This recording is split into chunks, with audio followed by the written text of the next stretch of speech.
Hi, everyone. Thank you so much for coming and supporting the Black Alum.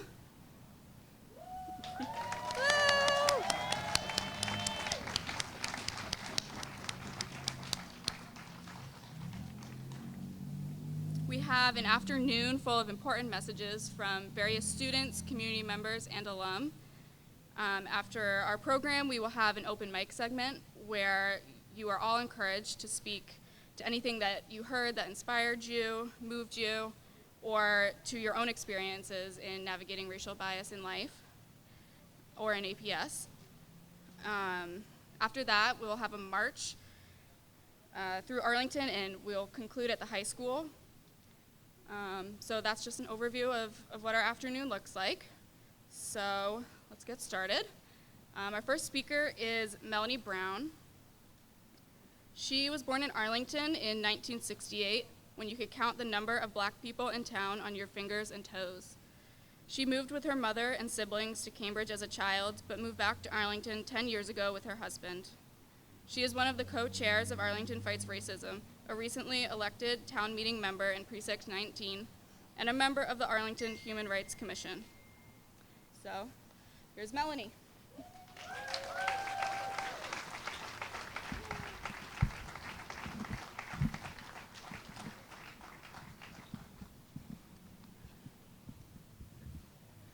Good afternoon, and thank you all for coming. Thank you for stepping forward and showing your support for these students and for the Black Lives Matter movement.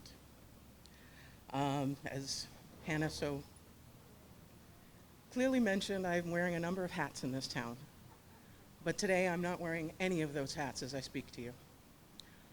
Today I'm speaking to you only as a biracial Black woman born here in Arlington. Today I'm only speaking to you as a biracial Black woman born here in Arlington. My birth certificate lies in the clerk's office in the building behind me with the word Negro typed in neat little letters on a spot on my birth certificate labeled race.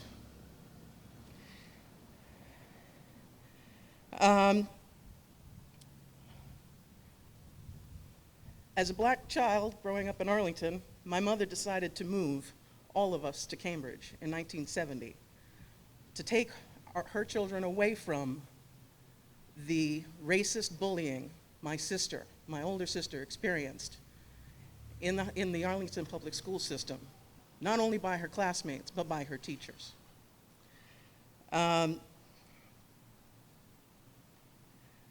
Arlington today is not the Arlington it was in the 70s, but those echoes still remain.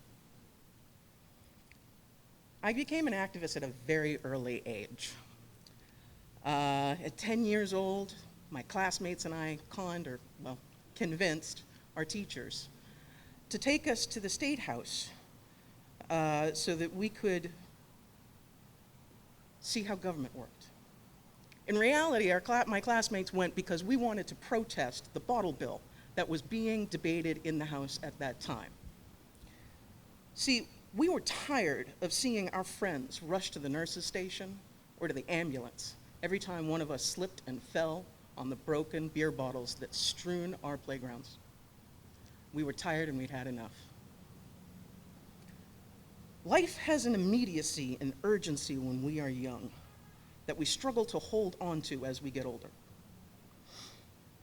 I remained and activated right up into my early 30s, protests, marches, you name it. But in time, all things change. Not that I stopped caring, but that I focused less on those things beyond what was immediate to me. My energy was less for global and national issues and more for industry issues, workplace struggles, community causes. My time went into building my career, making a life, finding my place in the world. You know, survival.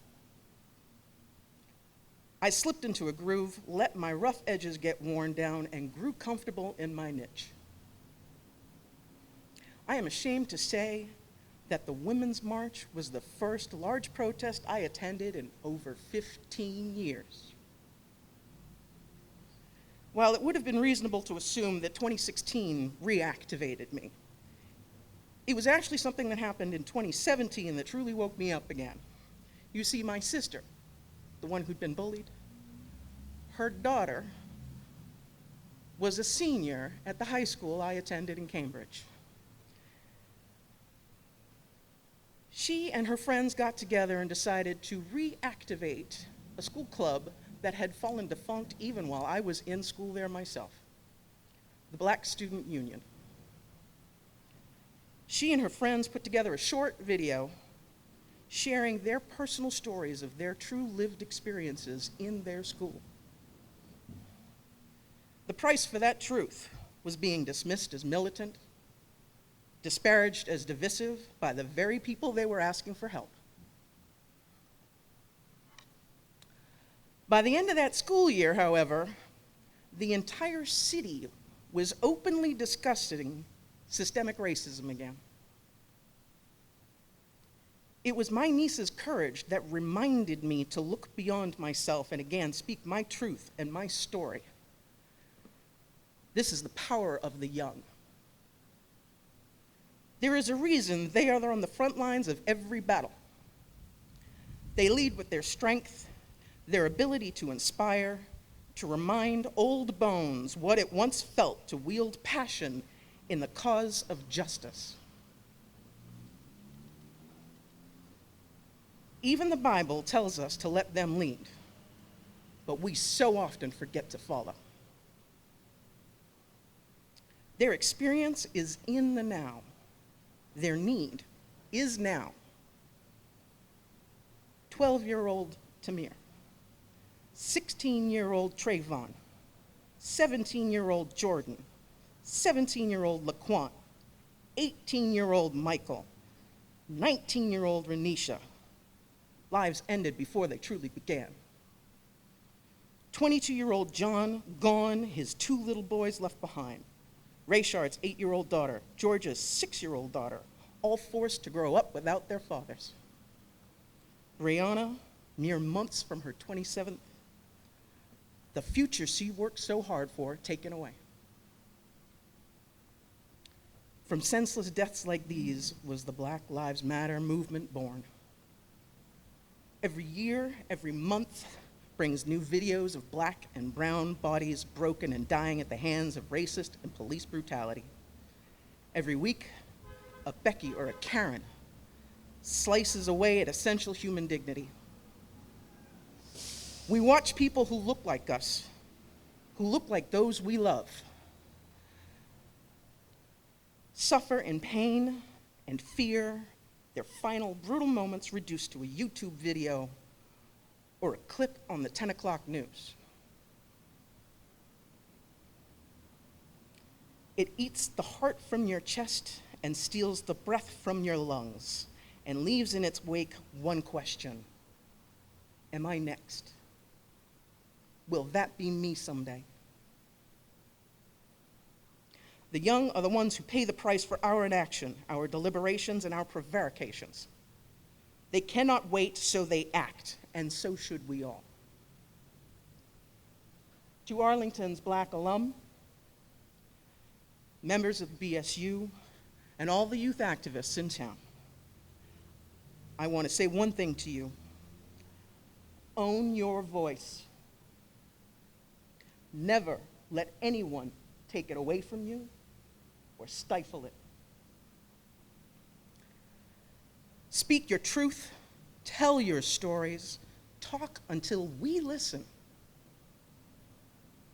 Push us to remember who we were. We may be slow because we're old, but with your guidance, we can all get there together. It's my honor to introduce to you the Black alumni.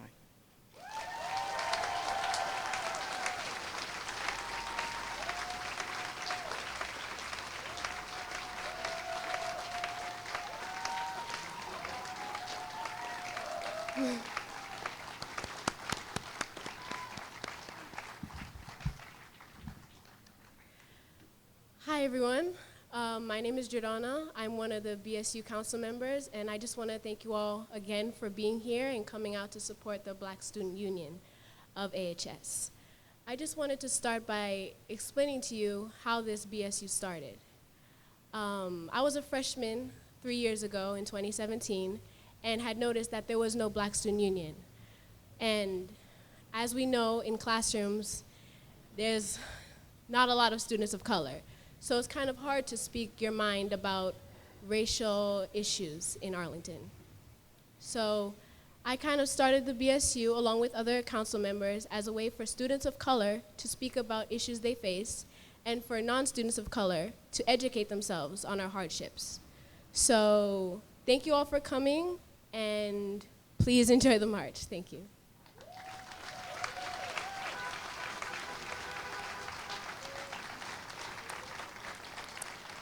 Hello, everyone. My name is Diara, and as Jordana stated, we are former council members of the Black Student Union, now the Black Alum. We graduated. Okay.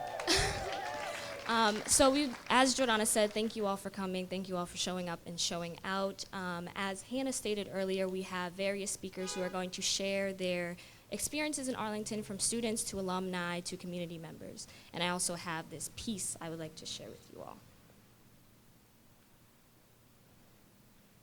I want us to make sure that this is clear before we continue on with today's events. Our purpose of standing out here on this hot day is not to condemn or call out certain individuals or systems within Arlington Public Schools. Everyone and everything has room for growth. By standing here today, we want to address these issues and work towards something better, and in doing so, we need the help of all of you. Thank you.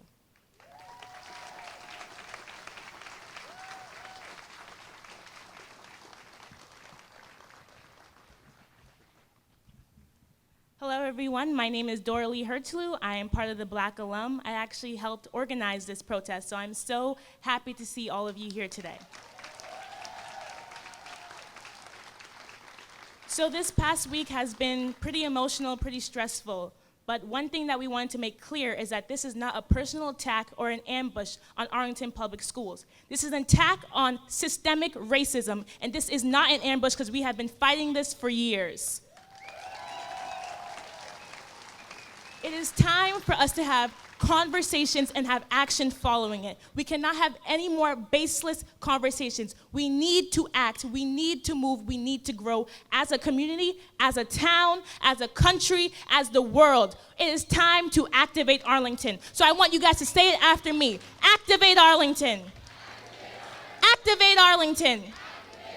Activate Arlington. I'm so glad that all of you here are today. We need to change. We need to make a better place for future generations to come. I have a younger sister. I have a younger brother. I do not want them to face the same issues, the same prejudice I have faced in my life. They deserve a better future. We need to do it for them. We need to do it for our youth. We need to do it for the other generations to come. It is time to move. It is time to activate Arlington. Thank you.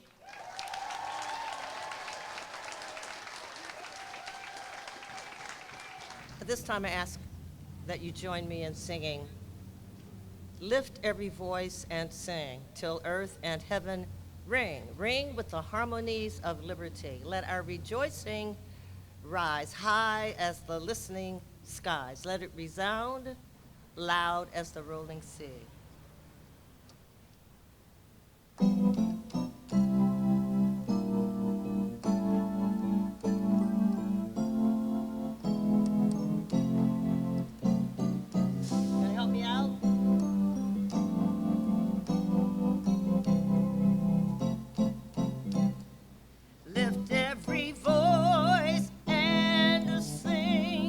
Till earth and heaven ring.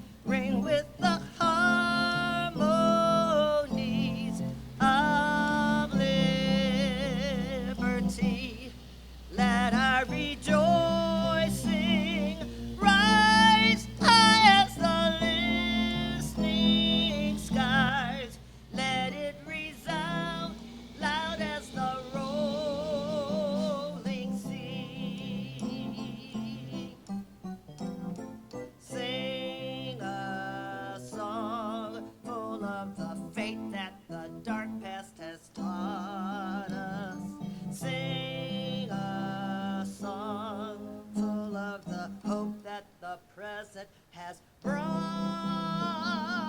us, facing the rising sun of our new day begun. Let us march on till victory is won.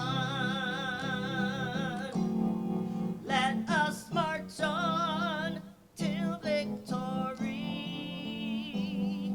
is won.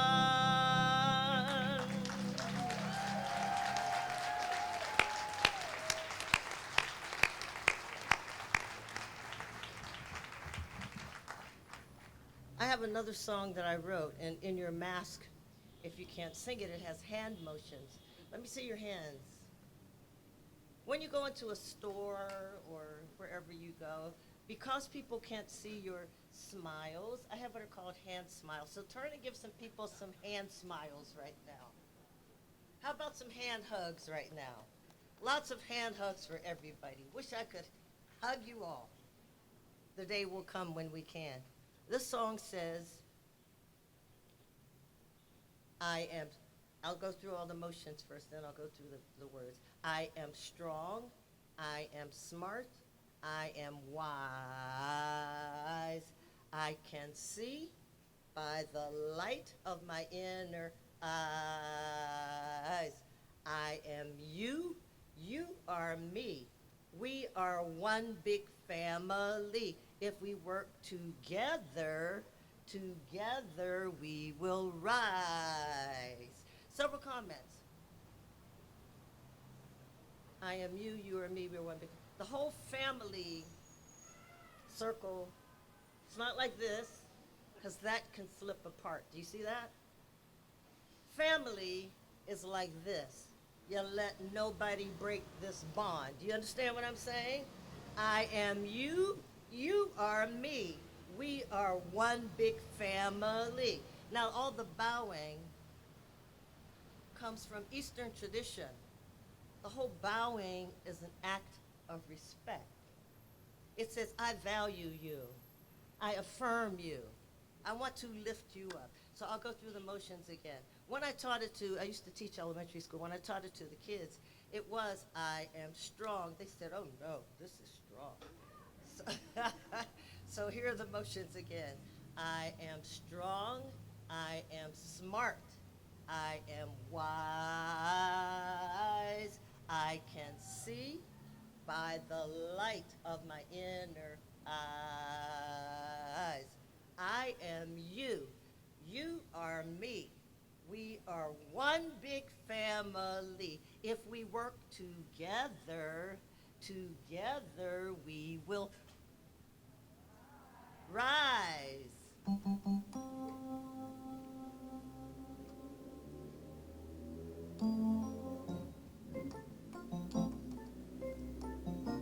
I'll sing it for you.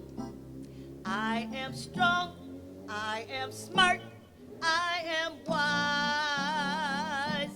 I can see by the light of my inner eyes. I am you, you are me. We are one big family. If we work together, together we will rise. I am strong, I am smart, I am wise. I can see by the light of my inner eyes. I am you, you are me.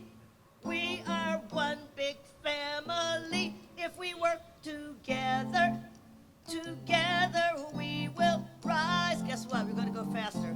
I am strong, I am smart, I am wise. I can see by the light of my inner eyes. I am you, you are me. We are one big family. If we work together, together we will. Now we'll do the hand motions.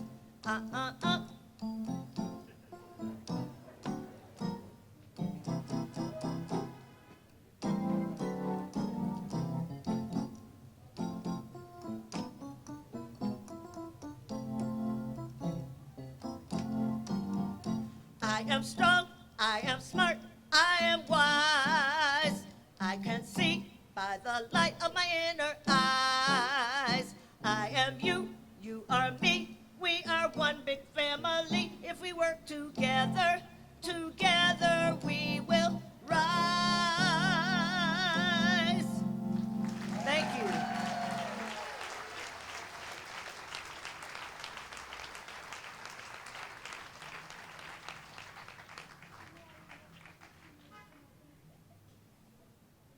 The seniors had asked me to sing a song.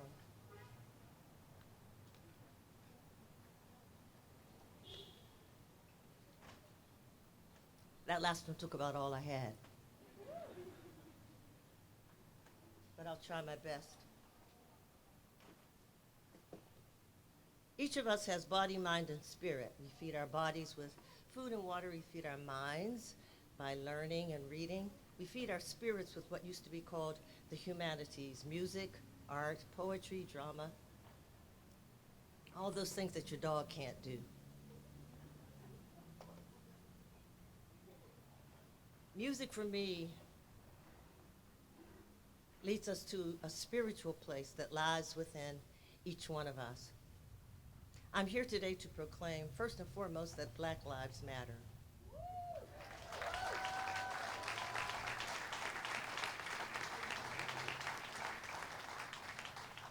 As a spiritual rather than a religious person, there is a scripture that I ran into this week. It's Mark 1:15, 4 words.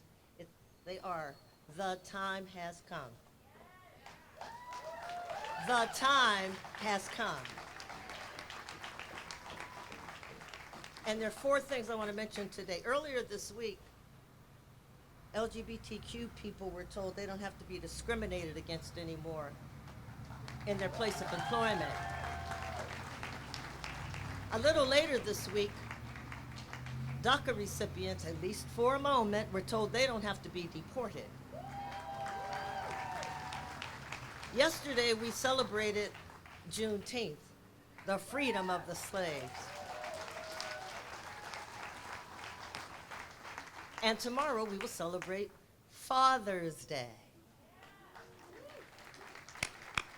I lost my dad a while back, but he stands before you right now in me.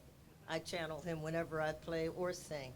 But today, yesterday is history, tomorrow's a mystery. Today is the present, and it is a gift. Today is the summer solstice, the longest day of the year. There is an eclipse tonight. And you stand here where? In Arlington, Massachusetts. Arlington? That's what I said when I got the call. Arlington? We stand in Arlington, Massachusetts. You are here to lend your support. You are here to stomp out systemic racism. You are here. And we thank you for being here. Give yourselves a hand for being here.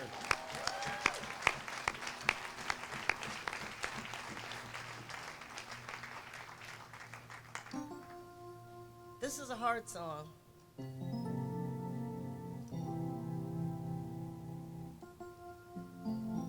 When I played We Shall Overcome, I didn't sing it because I thought it would make me cry. It didn't matter, I cried anyway.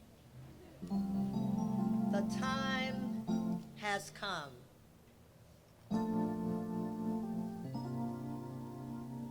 I was born by the river in a little tent, but just like the river, I've been a-running ever since.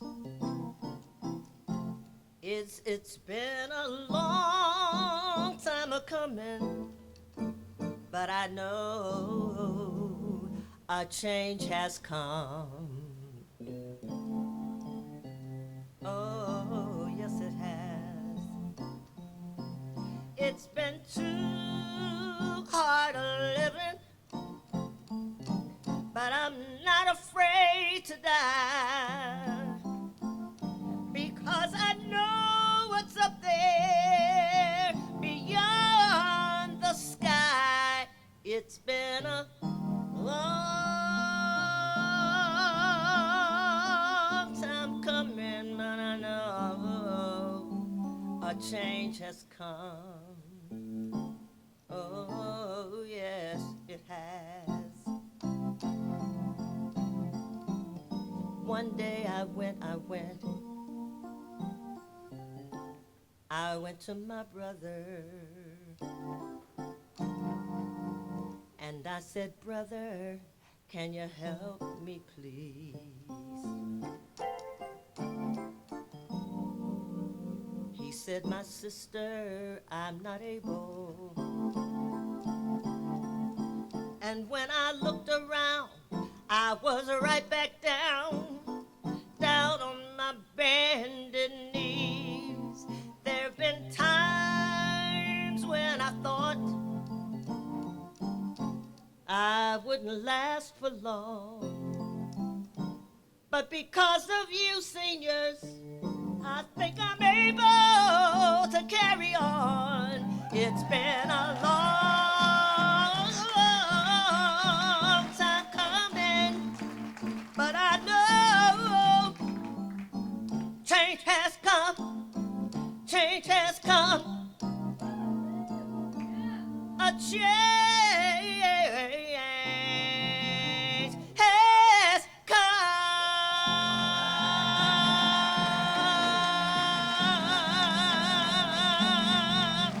Thank you. Thank you.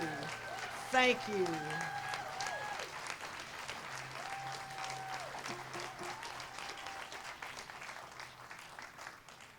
I got to watch on TV more black people in Washington than I had ever seen in my life in 1963 when I was 14 years old, when Dr. King was there. And I listened years later when they called it the I Have a Dream speech. It wasn't, it was a sermon. He stood up there and he preached like every preacher I heard on Sunday morning. He took a scripture, he moved back and forth, his voice went up, it went down, and that man preached in Washington, D.C.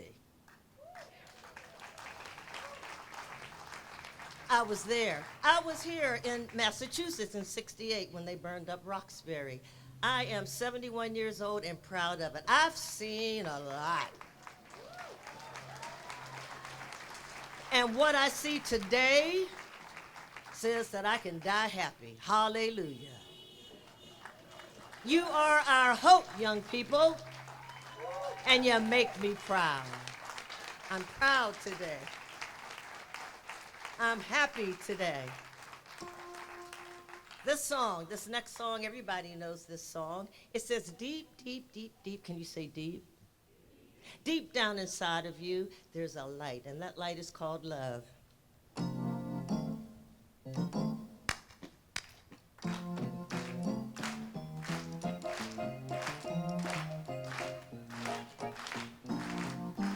This little light of mine, I'm gonna let it shine. You know this. This little light of mine, I'm gonna let it shine. This little light of mine, I'm gonna let it shine. Let it shine, let it shine, let it shine. This little light of mine, I'm gonna let it shine. This little light of mine, I'm gonna let it shine. This little light of mine, I'm gonna let it shine. Let it shine, let it shine, let it shine. Everywhere I go, I'm gonna let it shine. Everywhere I go, I'm gonna let it shine. Everywhere I go, I'm gonna let it shine. Let it shine, let it shine, let it shine. Let it shine, let it shine, let it shine. Let it shine, let it shine, let it shine. Thank you so much. Thank you. Stand tall. Thank you.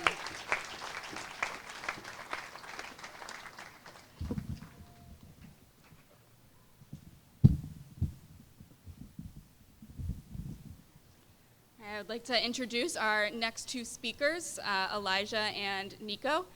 They organized a protest in Cambridge last weekend They had thousands of people attending, and they are both part of the Cambridge chapter of the MBK, My Brother's Keeper, which is a mentor program for black boys in, I think from throughout the school ages. So they're going to tell you a little bit about that.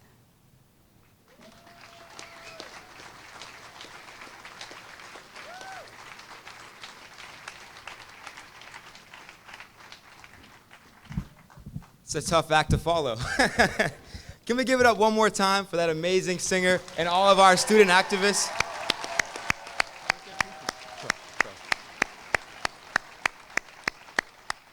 So before I jump in, I just want to ask, I was driving through Arlington on Tuesday night. How many of you were out on the corner of Mass Ave holding signs?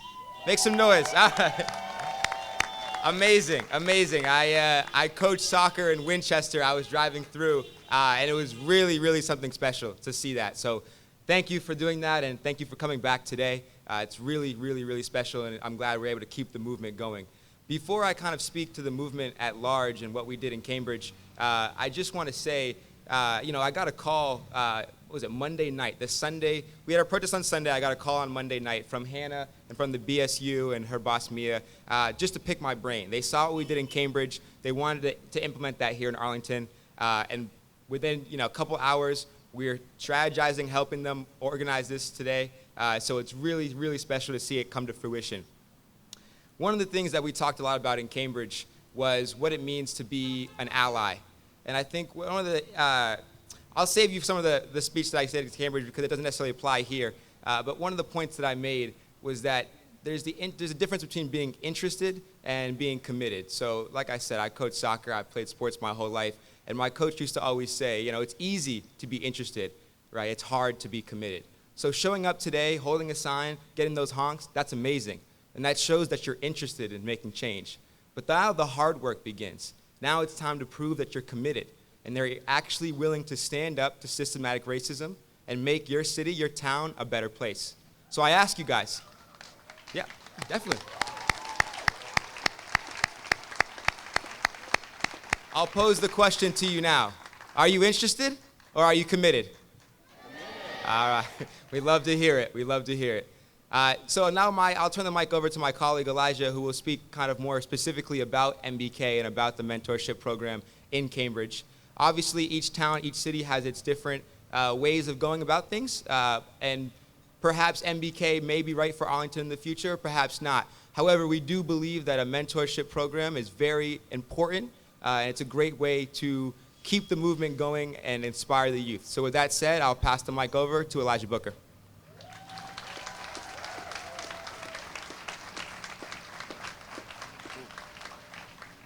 One more time, I want you guys to give it up for yourselves for being in this hot weather and ready to stand up for something as important as it is today. So I'm going to go a little bit into what MBK has done in the last month or so, and then more of a challenge for all of us here today. So MBK started around January, and we really picked up things in the movement around March when COVID obviously hit. And it was maybe 6 of us engaged on Zoom meetings wanting to get parents involved of kids of color. And throughout constant Zoom meetings, we got parents to come in and voice their opinions, their displeasures, and what they wanted to see a change. So in all of this, what MBK has been able to do is just simply through engagement, through consistency, through stepping up and saying that you care and then putting actions to that. So I can see all of you guys today really care. So going forward, whatever mentor program that it's going to be, whether it's MBK, whether it's some other type of mentoring program, the first two things that I want is I see all these youth here today. You guys have a voice. Don't be afraid to speak. Don't be afraid to let your voices ring from, street to street in Arlington. I'm not as well versed in that. But don't be afraid to let your voices be heard. And everybody has said it, even with the Black Alum. It is the time for the youth to take charge. And it's already been time, but now is no more important time than the present to allow the youth to take charge because they're sick of it, just like all of us, but they have the energy to combat all of this. With that, in future mentoring programs that we've had going forward, we've thought of a Saturday school, and we thought of different aspects to get youth engaged. But it's whatever is going to work for your town. And you've already seen all the youth out here today. You guys can go and make an impact and a difference. It's just giving the youth the platform and the opportunity to make a difference. So for us, even me and Nico, we're 24, I feel like we're old individuals. So it's giving the 16, the 18, the 15, the 14, because they see everything that you guys see. They just don't have the voice and the platform to do so. So it's us lending our privilege, even me as an older adult and a man, and allowing everybody of the individuals in the community to voice their opinion, particularly women and those in the LGBTQ community who aren't heard as much, because their voices ring the loudest, as they should, and we need to elevate, motivate, and solidify and really respect their voices, because they're the ones that are making the impact. It's these black women here today that have been able to put on this protest. So let's give it up for them.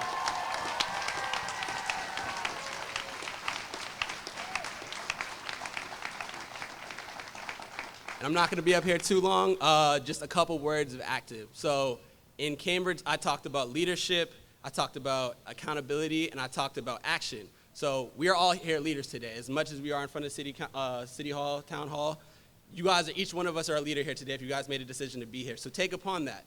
Either if that's writing on Facebook, it's showing up to a march, but it's also getting engaged. It's if you don't have an understanding of something, it's having those conversations and breaking down. I don't want to say ignorance in a bad way, but we don't know everything, you know? So it's starting to engage in those conversations to know and fill in what you might not know to make sure that these things are covered. The second one is accountability. So posts are great. Don't get me wrong. The signs are great, and everything in this moment today is fantastic. But we have to make sure this isn't a moment and this is a movement, that in a week to come, even if we're not here in front of Town Hall, we're doing something collective to make sure that systematic oppression is ended, because it can't just end with one moment today. And then finally, like I said, action. So making sure that there's action, making sure that we're showing up to town halls, that we're showing up and voicing our displeasure if we don't see something right in our community. You guys have the ability and the right to participate. The highest form of government is the people.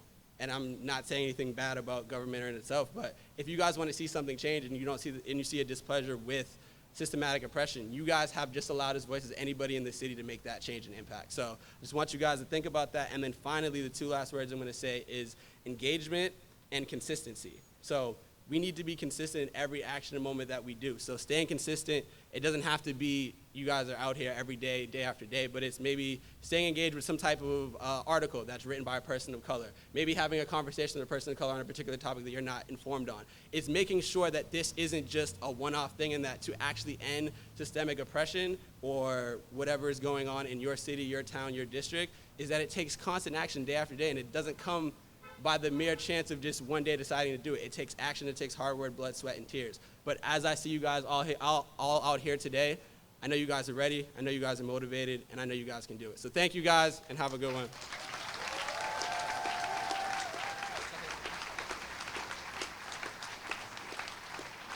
Before we wrap up and turn the mic over to all of our great student activists, I just want to say, Elijah and I were inspired by the events that took place in Boston, and we implemented it in Cambridge. Since our protests in Cambridge, people have come to us from Watertown, from Arlington, who've then taken the movement and brought it to their town. All right, so the movement continues, and now I'm posed it to you. All right, it's now up to you guys to see that movement continue. Right, it started in Boston, it moved to Cambridge, now it's in Arlington. Let's see it in Lexington. Let's see it in Concord. Right, let's push it. Let's keep it going. All right, so that's your call to action. Thank you.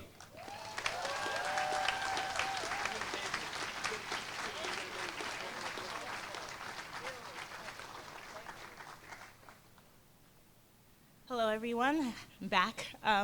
First, I want to tell everyone that I am a strong Black woman.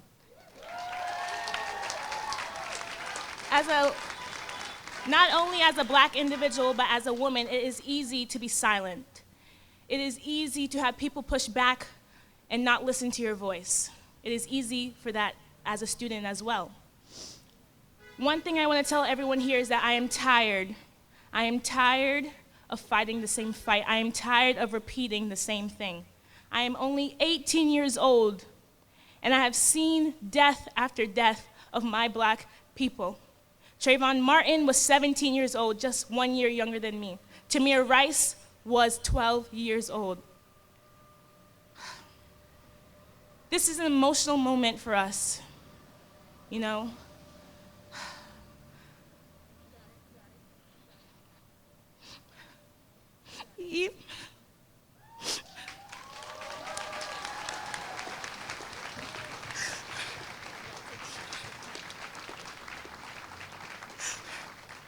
Although I'm tired of fighting the same fight. I will never stop fighting. I will never stop fighting until they hear my voice.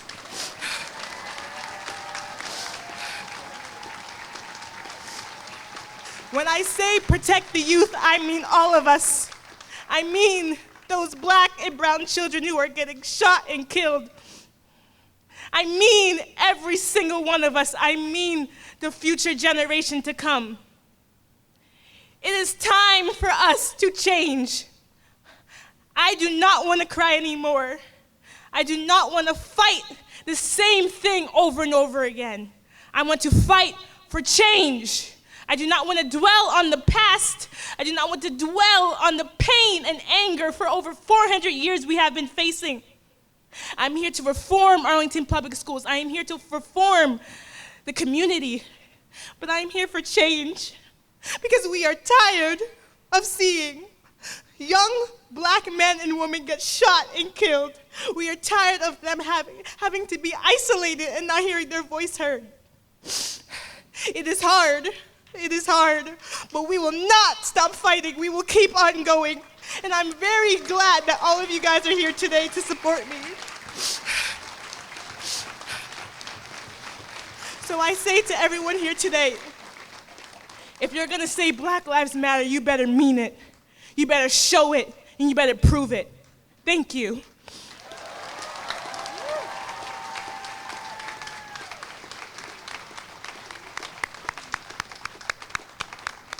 Could we give her another round of applause?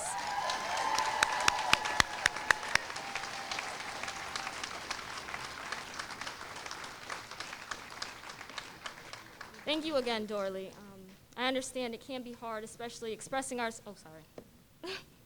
It can be hard, especially expressing ourselves when it feels like we can never really talk. That's why we've created the Black Student Union, because we felt that we needed this place and we needed somewhere that we could speak with each other and enact change. So I chose, Dorley, thank you for generally mentioning what we want, what we need to see in Arlington Public Schools, in Arlington, around the world. But I chose to address my testimony at Arlington Public Schools. Having attended Arlington Public Schools since the first grade, I've become accustomed to being the only black girl in my class. I attended Stratton Elementary School, and in my class of 44, I was the only black girl. I went to Audison Middle School, and then I became used to seeing other black people with the METCO program. And I began to understand more about my culture, more about where I came from. Attending the high school just magnified and amplified that feeling, the feeling of pride of being who I am, a black woman. Now, attending Arlington High School, Arlington schools in general has opened my eyes to a lot of things, and the main one being the need for change. The change in how we go about dealing with issues, and especially the change in how we deal with racism. The main thing that I believe is that it starts with the students. I look out here and I see countless Arlington alumni, and I see countless people I've shared classrooms with myself. Okay. When I think about some of those experiences, sitting in your classrooms and feeling as if I didn't belong because of looks, because of comments that were given to me, it's not fair. I've done the same things, I've taken the same classes, and to feel that I am less than all of you. I am not here to call out, to condemn, but I am here to raise awareness of what I went through and what I know these women went through. Sorry.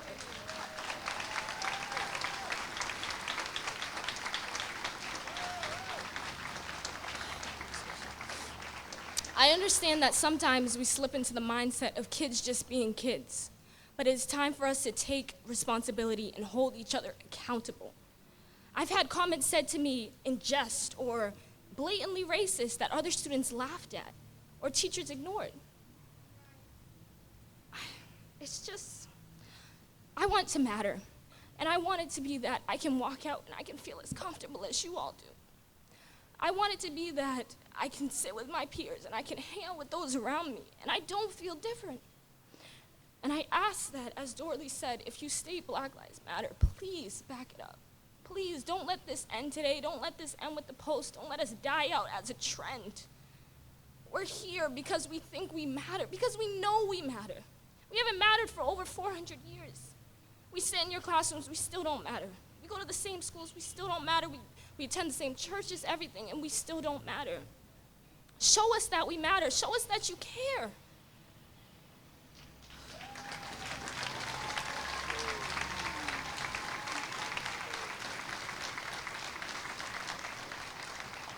I understand that while looking out in this audience, we have an outpouring of support solely based on the large numbers I see here. However, I just want us to continue to be active in this change. Arlington must become a town in which all feel welcome and all are accepted. Thank you.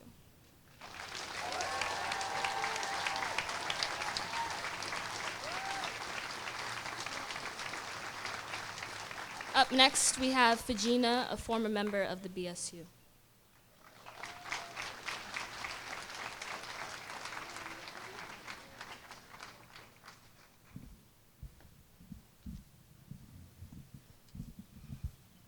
Hello, everyone. My name is Fajina. Many of you might know me as Fetty. I grew up in Arlington. I've been in Arlington since I was 7 years old. My dad had been in Arlington for the past 20 years, so Arlington's all I've ever known. This is what I sometimes call my home. First, when they asked me to do this speech, I was so excited until about 2 days ago, I was like, oh, shoot, what am I going to talk about? I wanted to talk about and tell my story what it means to be black in Arlington. I was part of Arlington Soccer Club. I played sports in high school. Throughout the Arlington Soccer Club, I was often the only black girl on my team. But I was also cheered on by many, many parents of my teammates cheering me on even though they didn't know me. My skin color didn't matter to them. I was also oftentimes the only black student of the student body. I was class vice president, and I was class vice president for actually 2 years, and I was the only black student. Throughout my years in Arlington, tirelessly I fought hard to not end up in the data. If you look into the public data that is showed by Arlington Public Schools, a lot of, I'm not sure how to put it, give me a moment.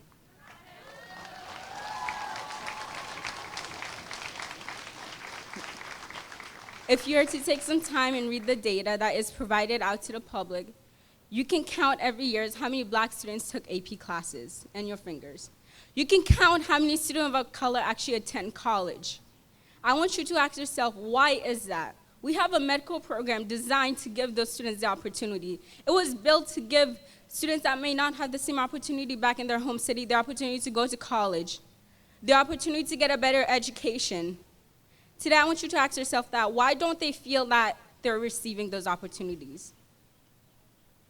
I also want to share that Arlington is coming together as a community today. It makes me very happy to see everyone come together, whether it's for Black Lives Matter, whether it's for Relay for Life, or a couple years ago when we had school shooting.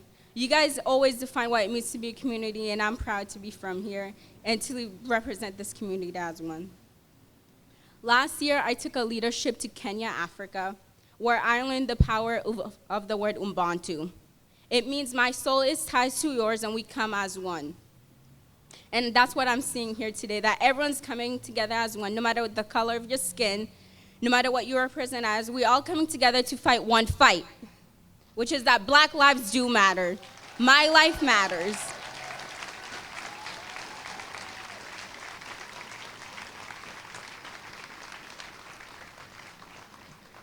Over the past years, I've done so many things in this town to show my support and to show my love. Whether it's Scooper Mania, whether it's hosting a school event, I've shown out to Arlington that I do feel as a community. But that's not the case for many black people in this town.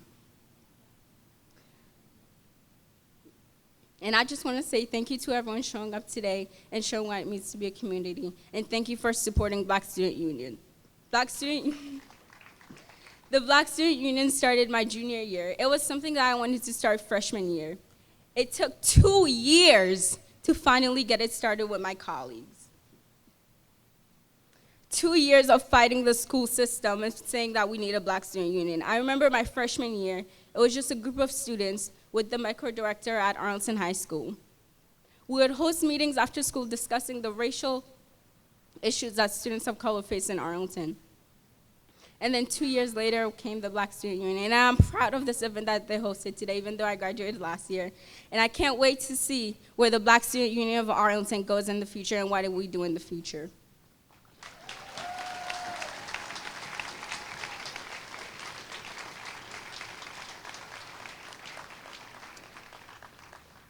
I want to close out with quoting the famous Dr. Martin Luther King Jr. He stated, "Injustice anywhere is a threat to justice everywhere. We are caught in an inescapable network of mutuality tied in a single garment of destiny. Whatever affects one directly affects all indirectly." So I just want you to think about that. And thank you everyone for coming out today.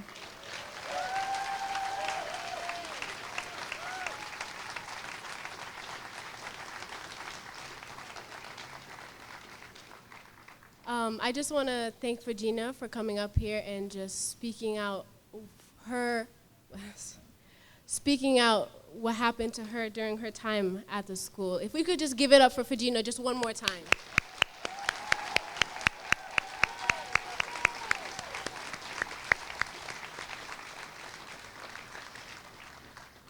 So our next speaker is Griffin. If you could just come up.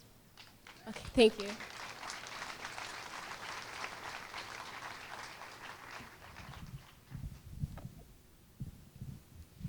Hey everyone, my name is Griffin Gould. I've been a student in Arlington Public Schools my whole life. Been a political organizer for about 2.5 years. And today I wanted to share some principles from a Boston-based organization called Listening Works. Listening Works is a group that works to help organizations and workspaces foster anti-racist culture through compassionate communication. So this is how it's going to work.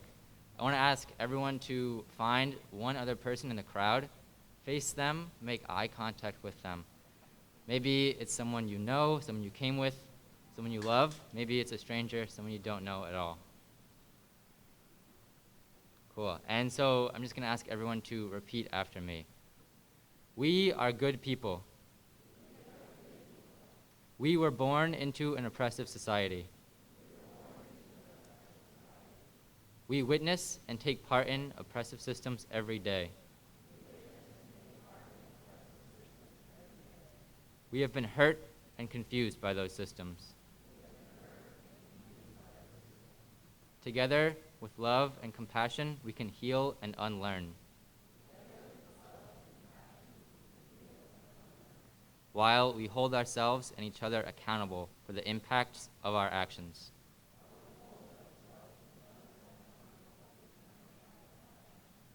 Thank you.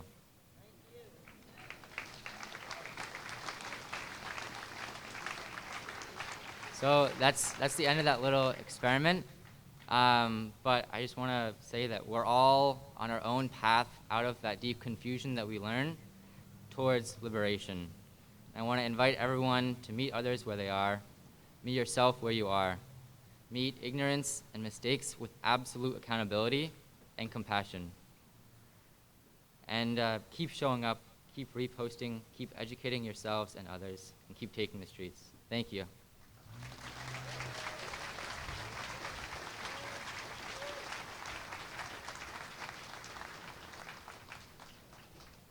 I just want to thank Griffin for being a wonderful ally. Next up, we have one of my best friends, the first friend I had in Arlington, Lana.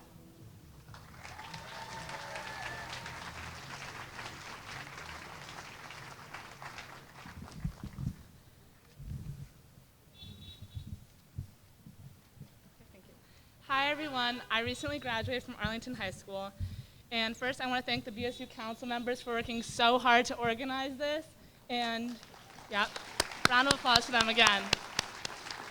And to Dorley and Diara for being the incredible people that they are, and for their strength, and for those incredible speeches. I'm honored to be your friend.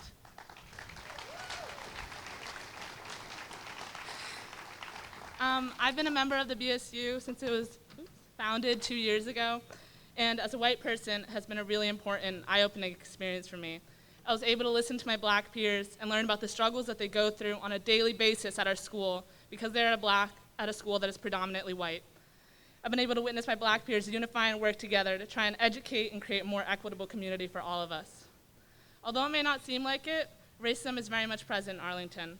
As I'm sure many of you learned in the past month from Mike Remy's video, in 2017, even though Black and Hispanic students made up only 13% of the school district, they made up 80% of all detentions, expulsions, and suspensions. During my 4 years at AHS, I have seen a number of my classmates of color receive harsher punishments and more strict discipline than fellow white students for the same offenses. In my AP US history class, I'd estimate we spent 2 to 3 class periods total learning about African American history. These are only a few examples of many of the ways that our school district continues to perpetuate racism. As a white person, I benefit from a country and system that was created to oppress non-white people, whether it is through redlining, the war on drugs, segregated neighborhoods, gentrification, etc. So if you're staying silent when innocent people are being murdered by the police, when Black people are disproportionately targeted and incarcerated, when Black students at my school are not treated the same way as white students, you're supporting the system. White silence is violence. White silence means agreeing with everything, all of that. If you aren't being actively anti-racist, you're willingly participating in a racist system. There are a million ways to be anti-racist. Vote for representatives in our town, in our state, in our country who will pass bills to defund the police, invest that money back into the community, into schools, hospitals, and housing. Keep showing up to protests, put up signs, donate, sign petitions. Have those difficult conversations with your friends and family about race. Call out your classmates and even your teachers when you witness microaggressions that happen all the time in our school. There's so many resources and ways to be anti-racist that there really isn't any excuse for doing nothing. This is a time when white allyship and continued support is crucial. We need to keep this up till we see changes made. Recognize that as white students, we're complicit in the racism school administration has instituted. So next year, keep learning, keep educating yourself, keep donating. Join the BSU, it's open to everyone, or at least attend events that they organize throughout the year. Ask your history teachers to teach you about Black history. Do everything you can. Just make sure this movement keeps going. Thank you.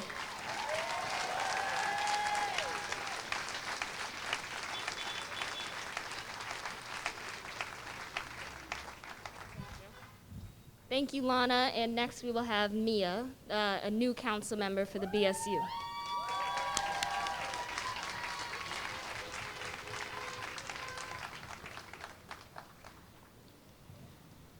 Hi, I'm Mia, but you knew that, I guess.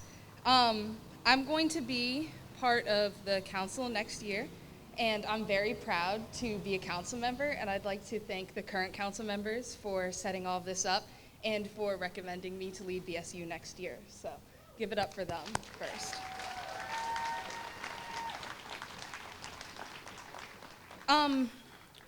These protests that started a few weeks ago were all started by the death of George Floyd, who was killed senselessly by officers for no reason other than the color of his skin.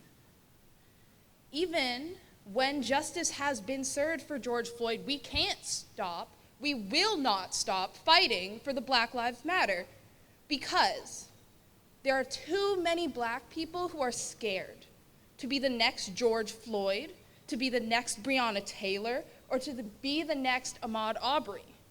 And I know a lot of you here will never have to experience the racism I experienced. And I'm so relieved by that, you don't even understand, because that means you don't have to be scared that when you and your family are driving down the street and you get pulled over, that one of you won't make it home that day. 3 times in my lifetime while I've lived here in Arlington. You don't have to be scared that when you walk down the street and people are staring at you, that they're gonna try and start something because of your skin color, even though you've lived here for most of your life. You don't have to confuse the talk that you've had at school since elementary school about reproduction with the talk that you had with your parents at home about how to confront the police if you get pulled over, how to talk to people who you don't know if they hurt you because of the color of your skin. You don't have to worry about being called out of your name because of your skin color, to worry that you're missing opportunities because of your skin color. This is something that as a Black woman, I have to experience every day. It's something that I'm scared will happen to my father, to my mother, to both of my siblings, to any of my friends who aren't white. And it's something I live with no matter where I go, because I can't change the color of my skin. I'm black and I'm proud of it.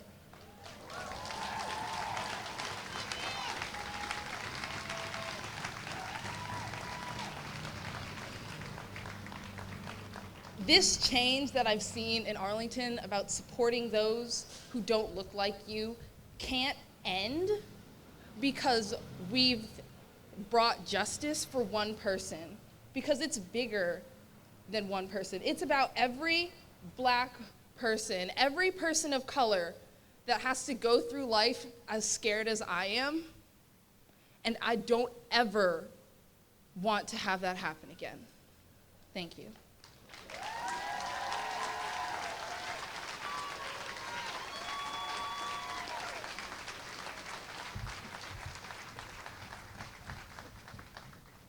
Next up, we have Mr. Toro, our advisor for the BSU.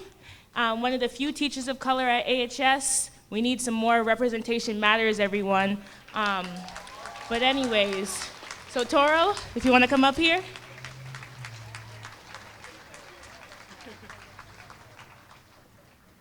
I know you're going to adjust it.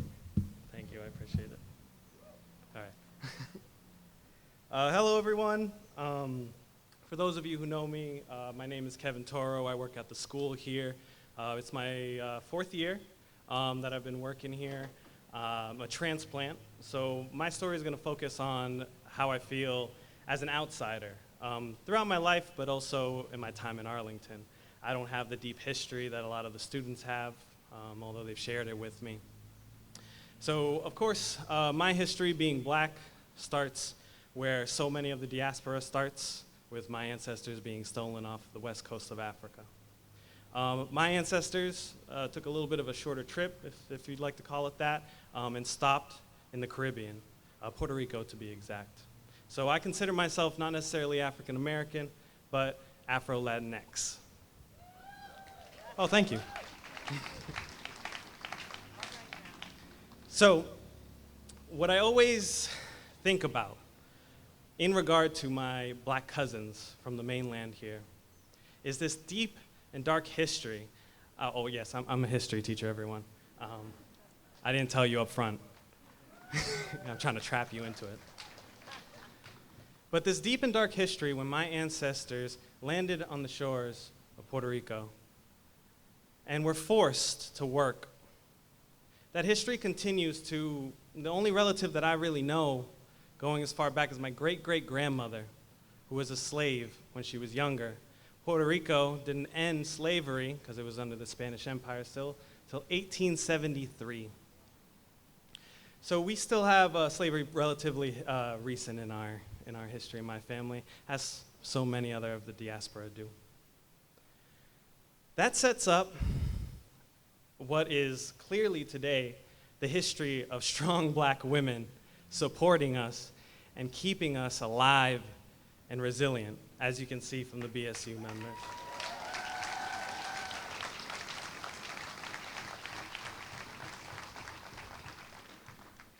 That strong black woman, enslaved, had mixed babies. That was my great-grandmother, who is currently sick in Puerto Rico, unfortunately, due to the tragedies that have fallen the island and the tragedies that have fallen disproportionately black communities all around the world. There's something going around, multiple sicknesses, right?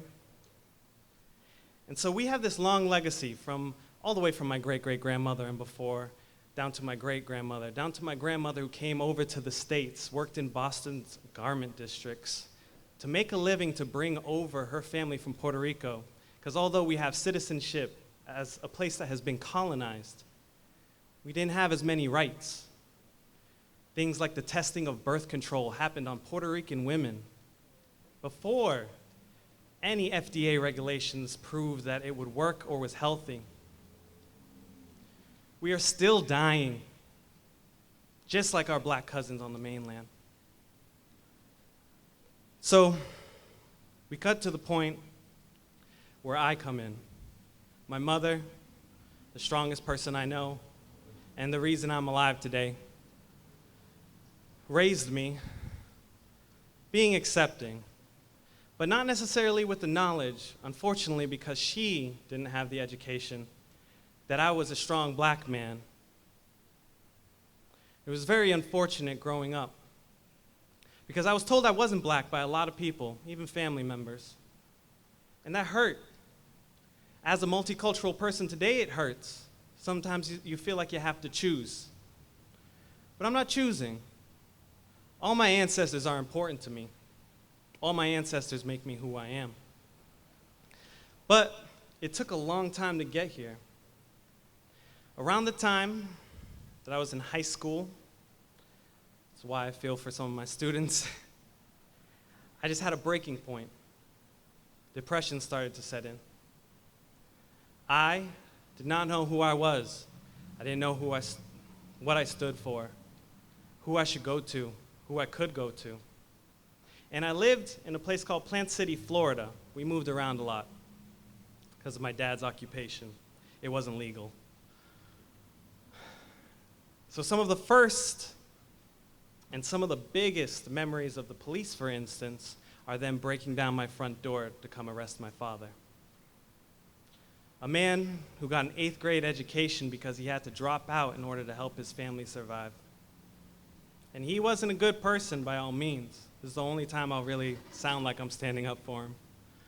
But part of me, when you see the system in place, understands that he had to survive, and he chose. I had to find my own way to survive. And it took a lot. It took being called the N-word. It took being called a black honky at points because I spoke well. I don't know how to describe it to you all. But to explain that when the depression hit, it made me feel worthless. And I've been battling with that ever since it took a hold of me. And to be honest with you all, I was battling it even this week. With the death of George Floyd, the death of Breonna Taylor, Ahmaud Arbery, amongst other countless black youth and black people in general, black trans women are being slaughtered. Black people are being found hung from trees around the country and ruled as suicides. I was hopeless. So hopeless that about a week ago, some bad thoughts kept coming back, familiar thoughts to me. I thought I was so worthless I wanted to kill myself.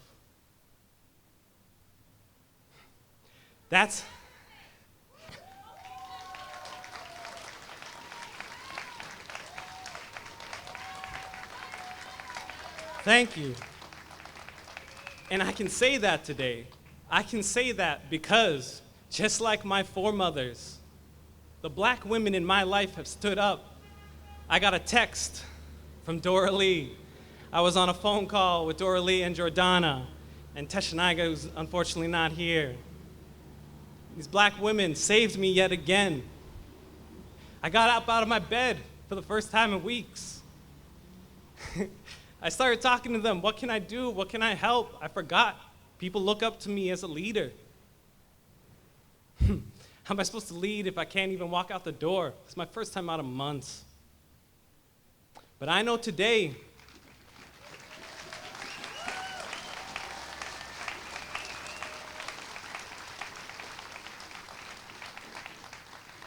that my life matters.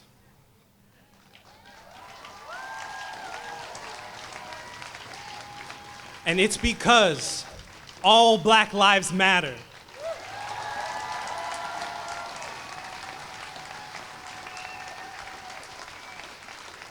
Fight. Resist. If you're a doctor, check on your black patients. Listen to their pain. If you're a teacher, listen to your black students tell their stories. No matter who you are, resist, change. We need it. Lives depend on it. Thank you for coming.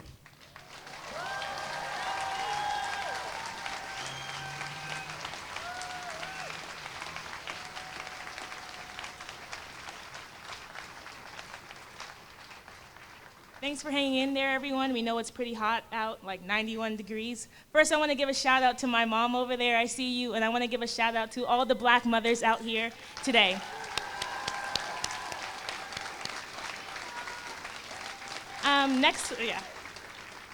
Next up, we have Kiki, an alum from AHS. And after that, we have community residents from Arlington. Thank you.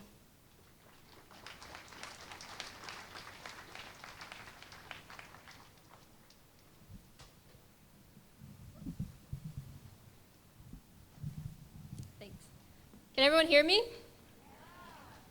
Awesome. So I first want to say thank you so much to the BSU for having me. Black women are so frequently putting in the work to making things like this happen. And I think it's really important that we acknowledge that work. So let's give it up a round of applause for them.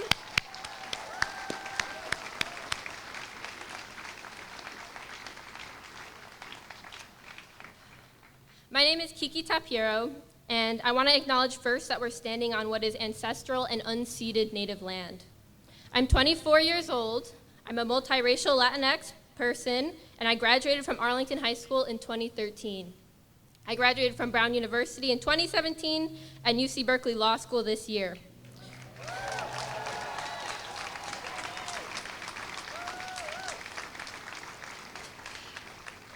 Today, I'm going to talk a little bit about history and performative allyship. Before I begin, I just want to acknowledge that growing up in Arlington, I do appreciate that a lot of people who live here try to be nice and often have good intentions. I'm lucky that I never experienced the stereotypical physical bullying in high school and that I live in a place that tries to be open-minded.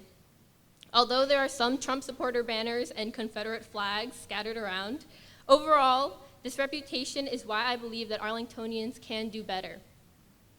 I am the oldest of three, and I learned from experience that every time I had a new teacher, I had to be on my very best behavior. If I did the same things that any kid would do, pass notes, go on my phone, chew gum, arrive late to homeroom, I was always noticed before the white kids. Many of us probably already know that students of color are far disproportionately disciplined in Arlington Public Schools. It's no wonder that so many kids try to give up on trying to prove themselves because it can seem like no matter what you do, teachers, coaches, and guidance counselors are only going to see the worst in you. Even being the good student I was, while I had many mentors, I also had many people telling me not to apply to top schools, and then when I did get into an Ivy League school, people only told me that I got in on affirmative action. The reality is that I got in despite having to deal with people like that for my whole life. People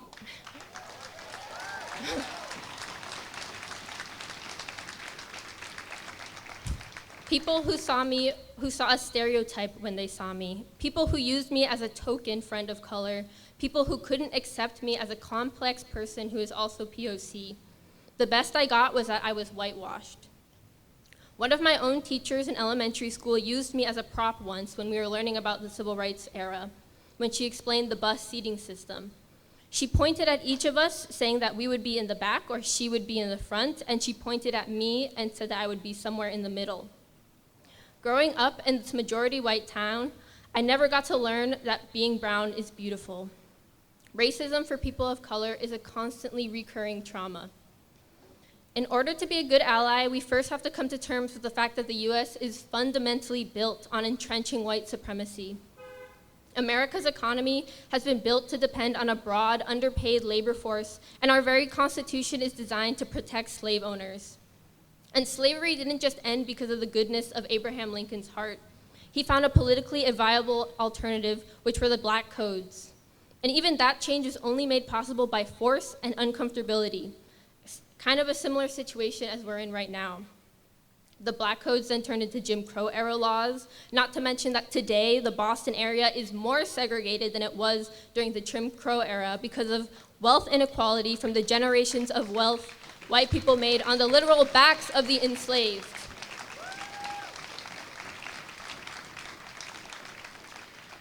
The Jim Crow era laws then turned into the war on drugs, which brings us today's age of mass incarceration, the school-to-prison pipeline, and the prison industrial complex.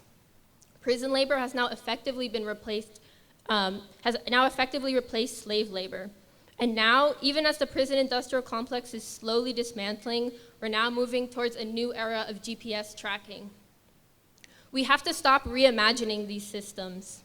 This means that we have to do fundamental changes to the way our society is built, and it's going to be an uncomfortable experience because if we're doing it right, that means that white people will lose their privilege. In order to tackle systemic racism, each one of us needs to do our own part in changing our own industry. Systems are still driven by people. Being out here is a first step. We need to make sure that we propose policy changes, that every action we take is also uplifting Indigenous and Black folks and people of color. This means in the education systems, in the tech industry, in the health industry. This applies to each and every one of us. In Arlington, I especially hope that we get a new mascot that isn't Native American.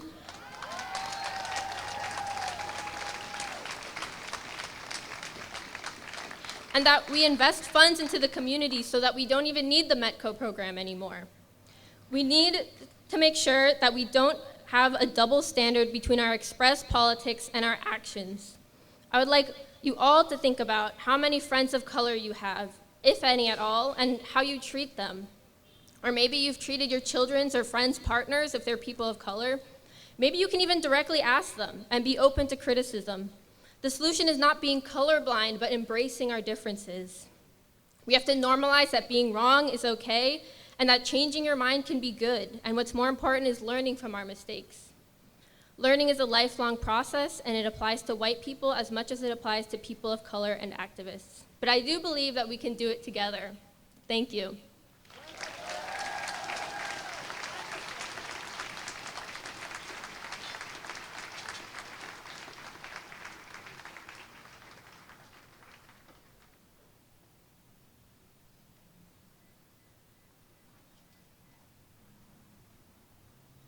Our next speaker is Nawaka Carey.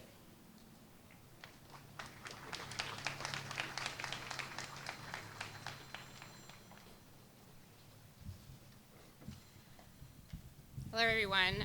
First, thank you so much to the BSU for organizing this and for inviting me today. As a resident of Arlington, I want to thank you for inspiring us and for leading us to change. I'm here to talk about juvenile justice. I've worked as an educator, attorney, policy advocate, and now a researcher, and I'm a parent of 3 kids in the Arlington Public Schools. I want to be very clear that communities of color and advocates have been talking about these issues for over a century. These are not new issues, but it is beyond past time that we address them, and I'll get to that in a bit. Let me start by pointing out that, supposedly liberal bastion that it is, Massachusetts has some of the worst racial disparities in the country. In our educational achievement gaps, in the number of youth our child welfare system removes from their homes, in our system of mass incarceration, and in our juvenile justice system. Black and Latinx youth in Massachusetts are far, far more likely than their white peers to be stopped by the police, to be arrested by the police, to be charged in court, to be put in jail before they ever see a trial.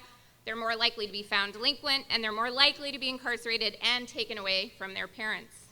The research is very, very clear that these disparities do not exist because youth of color are committing more crime or are doing more risky behavior.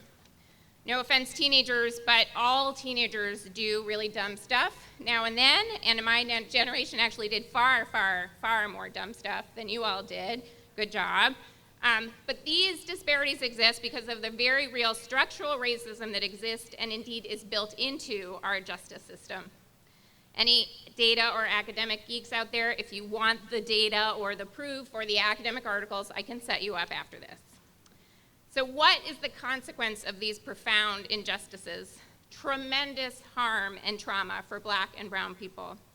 Just experiencing a police stop without an arrest has a profoundly negative impact on a young person's school outcomes.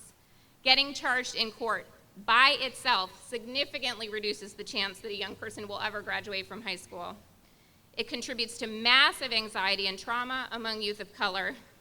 And there's research showing a direct connection between disparate school discipline for youth of color and future disparate arrest rates. When school systems perpetuate structural racism within their walls, they directly contribute to the structural racism in our justice system. Let me be also very clear, youth of color are not the cause of structural racism. Structural racism was built by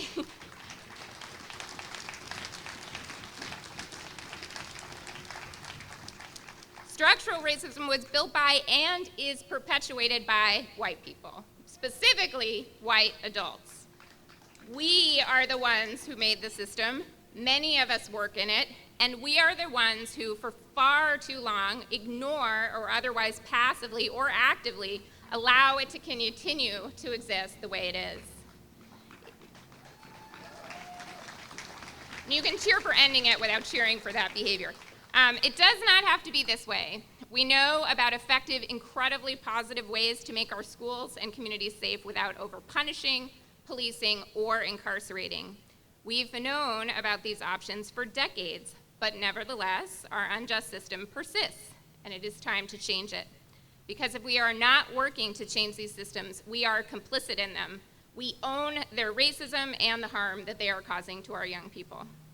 So there are many, many things that young people and communities of color have asked with regard to the justice system, and I'm not going to try to list them all right now, but I wanted to highlight a few that young people in Massachusetts are currently advocating for. The first is to require that the court system, the DAs, and the police keep and publish data about their racial impact, which I will add that the court has strenuously opposed for nearly 20 years. And allowing young people who have experienced the unjust burdens of the justice system to expunge their records so that these profoundly inequitable interactions don't follow them for the rest of their lives. So for the rest of their many, many proposals and their specific bill numbers, and many of them are before the legislature, so I'm just going to point you to a website with my former organization, which is Citizens for Juvenile Justice. So you can just Google CFJJ Racial Justice Action if you want to look them up, but I encourage you to take action. Thank you again for inviting me to speak. I'm working as a peace and safety guide today, so I'll be around if anyone wants to talk more.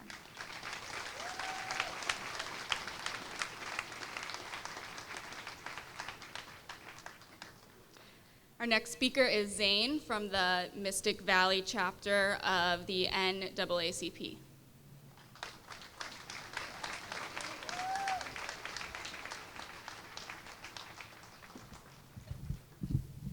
Good afternoon, everyone. How's everyone doing out in the heat? One more round of applause for our wonderful Black Student Union students. They're amazing.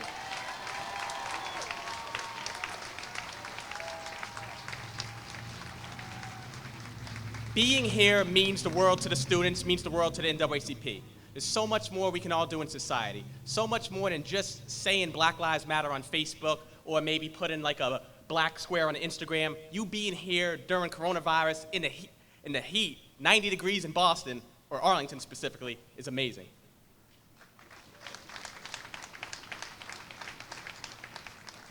The NAACP stands with the Black Student Union in their push for racial equity in the Arlington Public School system.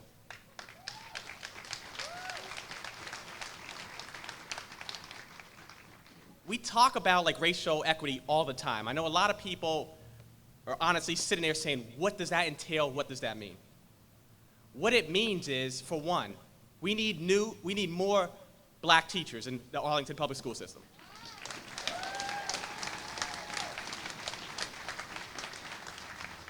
We need to ensure black students do not get punished more for the same offenses, with suspensions, detentions, etc. We need to decolonize the history system. We need to learn more about black history. Everyone should know more than just who Martin Luther King is, that slavery existed. It goes back so much more than that.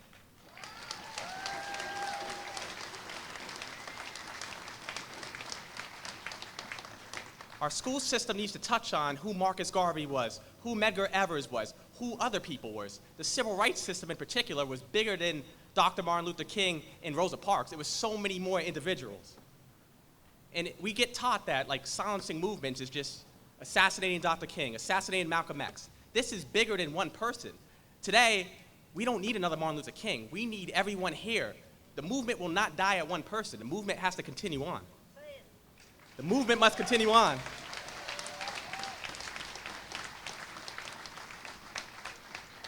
I'm 30 years old. I'm a little between our 18-year-old students and our 70-year-olds. I've seen everything in the middle. I remember Rodney King getting beat up when I was young and asking questions, why is this happening? I remember Sean Bell when I was in high school, understand this is still happening, are we serious? This hasn't changed yet? I'm from a town in New Jersey that's not unlike Arlington. It was a pretty nice town. Some would say it's wealthy. That being said, a lot of the black people in the town lived in something called the South End. And going to this high school, which was 30% black, which is pretty good for what one would see as a town such as like a Arlington or a Medford type of Massachusetts. But the South End had city busing. We had to get bus passes to go to that side of the town. But then the people in the more wealthy side of the town had school buses that went there. So little things like that. There's things going on in the school system that we don't understand. Guidance counselors, for example, as well. They need to push black students. They need to not undercut black students. I was told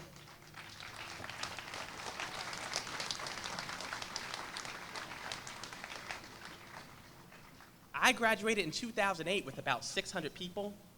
I graduated maybe top 10% of my class. I took 10 different AP exams. I was told by my guidance counselor, why are you applying to Boston College? You're not going to go in there. You should go to these schools, the type of schools, where the white students go to. These are the schools you should be applying to, not Boston College. So that has to stop. We need more black educators, more black administration. We need more black guidance counselors pushing black students. We need people understanding black students. The fight for racial equity is not solely just police brutality.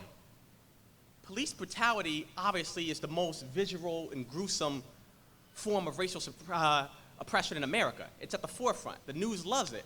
Our favorite news media, CNN and such, they love the story. Let's understand. People that aren't black people can get murdered by the police as well, and that is not right either. Police brutality is always wrong.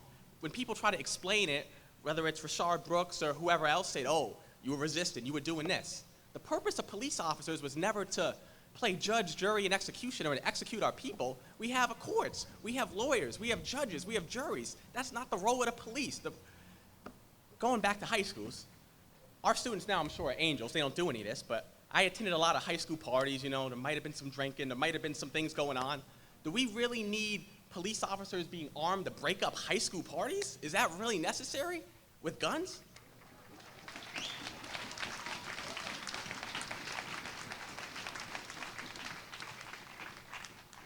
Growing up in my town, I'm accustomed to, all the white kids, when the police come at the parties, they run. The black kids do not run. And who gets rounded up by the police and made an example of? The black kids. So things like that have to stop in the system. And racial oppression in America, it's just a result, police brutality of the greater system that's been happening for 300 to 400 years. Slavery goes back to, the Revolutionary War. It goes back pre the Civil War. It wasn't ended after the Civil War. Companies such as, the great bank Lehman Brothers was founded on trading cotton. The same bank that crashed our economy in 2007. Brooks Brothers was dressing, slave owners. So there's a lot of companies now that played a role in what's happening today in the Arlington school systems. What's happening when I apply to a job and I'm more qualified, better educated, went to a better school, then I end up reporting to someone white who's less educated to me, doesn't know the job. Why do you think this is? This stuff isn't happening by accident, and the push for equality isn't just stopping police brutality, which obviously we need to stop having our people killed in these streets. That is absolutely necessary. But the push for equality and fixing the rights of slavery and American apartheid and Jim Crow is more equity in the school systems, more equity in our workplace, more equity in the economy.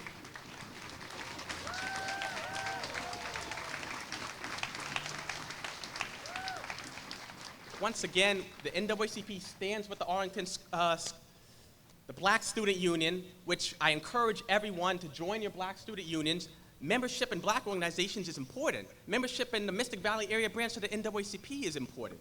The NRA has so much clout because they have so many angry members. We need that many angry members. We need more than 250,000 national NAACP members. Let's get that to 20 million. If you truly care about black lives, We can pass more laws, we can protect more black lives if we have more push and more political clout. So join your Black Student Union, join your NAACP, join Black Lives Matter, support it like being here in 90 Degrees today, support it monetarily, do what you can. Not everyone has to do the same thing, but any way you could fight for justice is well appreciated. We truly appreciate it. Let's keep the fight pushing for a better tomorrow than was yesterday. Activate Arlington.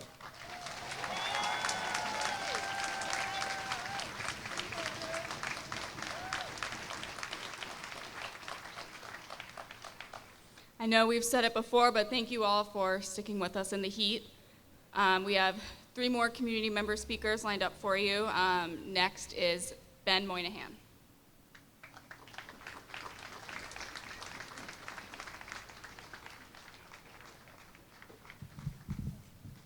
Thanks. Union and the team that put this together here today. As I said, my name is Ben Moynihan, resident of Arlington. I'm pleased to share some ideas as part of the community voice component of today's Black Lives Matter program. We live in a beautiful area. As was noted earlier, we live on land of the Massachusetts people. We live on land that is, in effect, stolen land. We live a stone's throw from the Royale House and Slave Quarters Museum in Medford, site of the largest plantation enslaving Africans and African American people in all of New England. The Royale family had sugar plantations in Antigua in the Caribbean, sugar that fueled the rum production in Medford, part of the triangle trade that went to pay for the purchase of more enslaved people in Africa brought to work and build the economy in the Americas. We live alongside what is called the Battle Road of the American Revolution. We stand today along Massachusetts Avenue, a war framed for freedom from tyranny and oppression in which Europeans, Africans, and Native peoples fought both alongside and against each other. As you know, the greater Boston area today is one of the more diverse regions of the country, with folks from all over the world calling Arlington home. So in 2018, when the leadership of Arlington Public Schools stated that the school district will be working towards an increase in cultural competence, many of us were encouraged by that incremental goal. So what does cultural competence mean? I think we need a community-wide conversation aimed at developing a shared meaning for this term, cultural competence.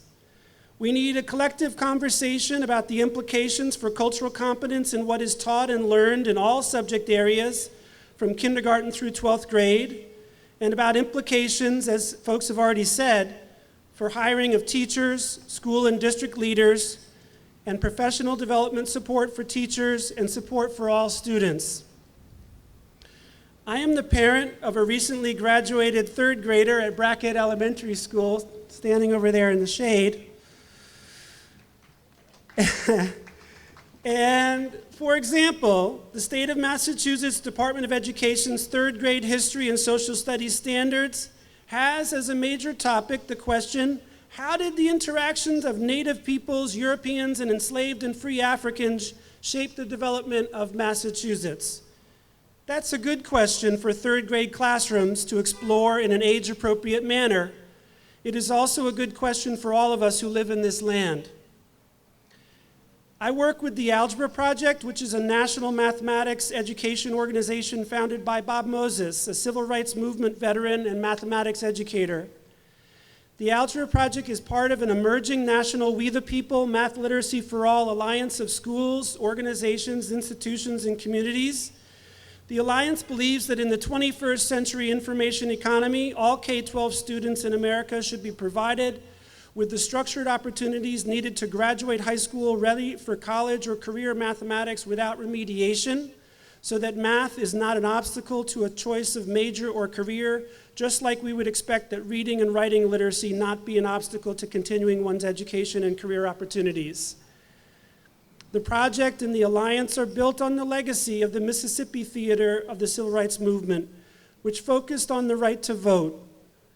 You may know the Student Nonviolent Coordinating Committee, or SNCC as it was called, worked with local black people in the state of Mississippi, sharecroppers, day laborers, domestic workers, to enable them to register to vote, to establish freedom schools, and to form the Mississippi Freedom Democratic Party, which at the 1964 Democratic National Convention challenged the Dixiecrats of Mississippi and in the nation. Their organizing work led to the Voting Rights Act of 1965, and perhaps is best symbolized by Mrs. Fannie Lou Hamer at the National Democratic Convention, who questioned America for not giving all of our people the right to vote. Similarly, today, in the struggle for math literacy and a quality education as a constitutional right, we take the lessons of the Mississippi movement that it is crucial for the people living with the problem every day to be centrally involved in devising the solutions to the problem. Today, we are here together in an event organized by graduates and students of our schools. Young people and the teachers who teach them and the people who support students and teachers must all be at the table for the conversations about how to solve the problems we face in education. Maisha Moses of the Young People's Project notes that the students themselves are the greatest untapped resource available to bring about change in education. If you look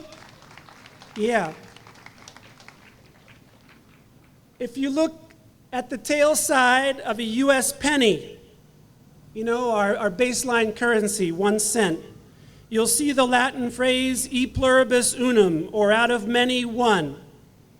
As we listen to each other and the stories told today, this interracial group gathered here today, let us have in our minds and hearts a question. How can we create this one out of many? Taking a page out of Bob Moses' book, how do we expand the notion of who is identified by the pronoun we in the preamble of the US Constitution? And if you could read with me, that preamble opens with, "We, the people of the United States, in order to form a more perfect union, establish justice, ensure domestic tranquility, provide for the common defense, promote the general welfare, and secure the blessings of liberty to ourselves and our posterity, do ordain and establish this Constitution for the United States of America." So how do we approach this conversation differently? Instead of seeing these kinds of conversations as a zero-sum game where it's either I win and you lose, or you win and I lose, how do we approach this conversation with the goal of creating a win-win for all of the young people and for all of us? Such an approach is both possible and crucial to our mutual benefit. Today, we are grateful to the young people of Arlington for leading us in this important and sometimes challenging conversation. This is a conversation that ultimately can be both in our own enlightened self-interest and to the benefit of all of us who call Arlington home. Thank you very much.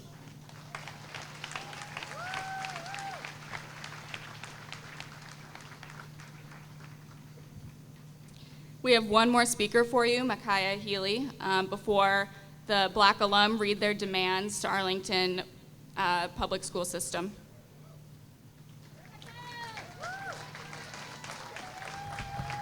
Hello, everybody. It's really great to see so many black and brown men in particular in Arlington, and just so many beautiful people. Thank you so much for coming out. Thank you for this honor of being able to speak in front of you. There's a quote that's been hanging around my head this past, actually since last night. If I could have done something, I would have. That's what evil depends upon. Good people being quiet. And this is said by Dr. William Lynn Weaver, describing an experience of his teammates' silence from a violent crowd. Today, I am very grateful that protests are happening and that people are done being quiet about the preciousness of black bodies, black souls, black futures mattering fully. Not if only, not as long as. We matter fully, equally. And this is in the words of Chimamanda Ngozi Adichie as she speaks about women. I am grateful that people are no longer accepting the things that they cannot change, but changing the things they cannot accept. Angela Davis. Folks, we have been mobilized. Change is happening. Change will continue to happen. And many of us are asking, how do you keep the day-to-day protest going inside of you? Well, I've learned that you have to pinpoint what exactly is disturbing you.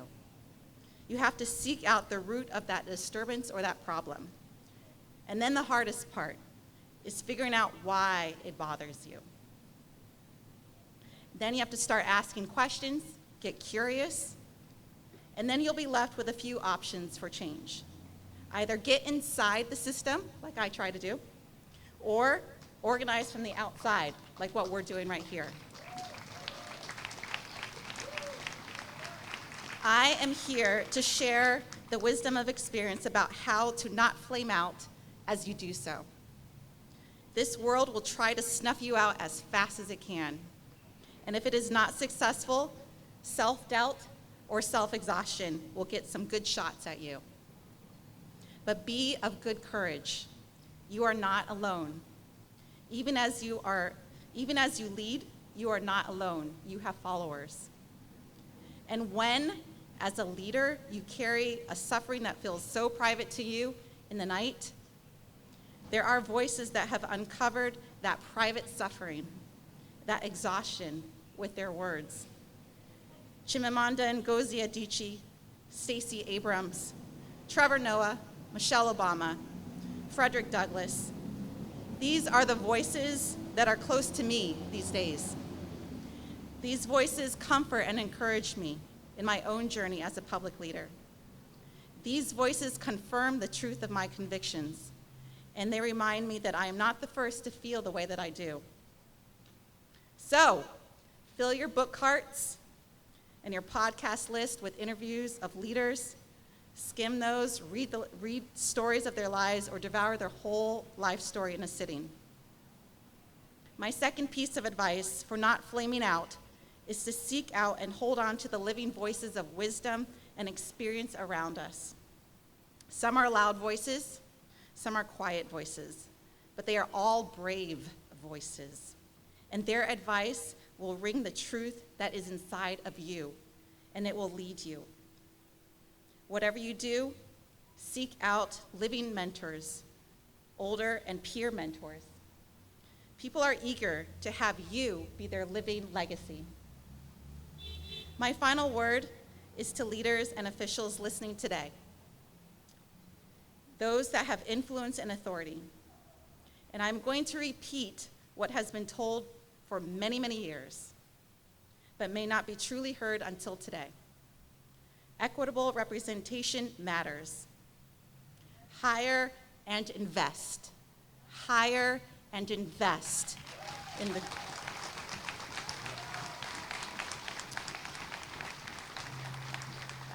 hire and invest in the growth and leadership of people of color.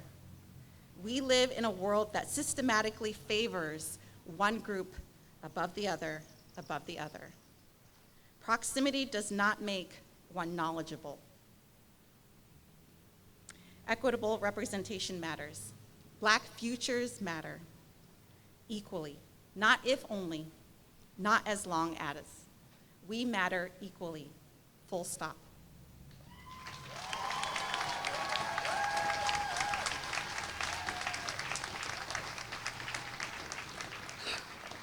Thank you, Micaiah. I know it's hot, everyone. Just bear with me. I'm going to be reading the demands. Now, these demands were created by various groups in affiliation with the BSU. The first is to distribute, I hope everyone is listening, please, thank you. Distribute equal funding across the school's PTOs, equal funding for all elementary students, no matter where they are located in Arlington, or the income level of the families that are served by those schools. Next, require courses at every APS level that explain to students the legacy of slavery, the history of indigenous peoples, discrimination, classism, sexism, the Black American experience from slavery to the White House, homophobia, anti-Semitism, and their ongoing impact on the lives of all of us today. Such courses will teach techniques to address racism, communication, and insights that will help in overcoming racism. Next.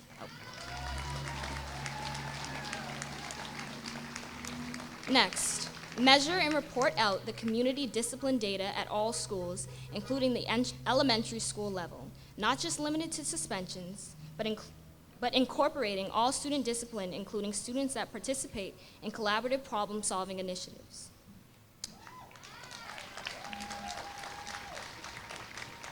Next, provide yearly dedicated listening sessions for parents of kids of color.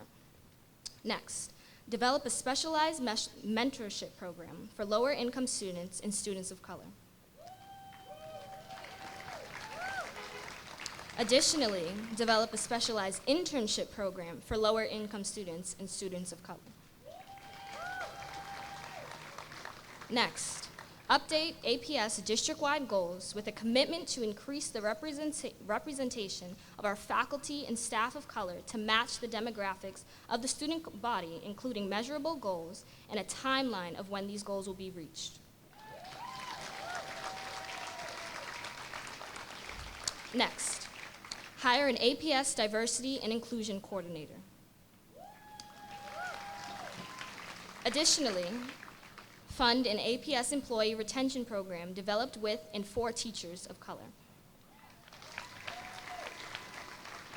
Next, offer biannual outside facilitated listening and sharing sessions for teachers and staff of color. Mandate annual bias and intercultural competencies training for all APS administrators, teachers and staff, school committee members, as well as the students.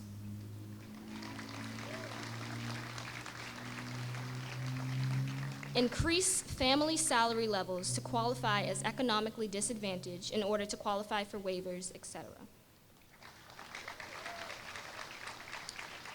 Next, track and report how many students of color transfer out of APS each year.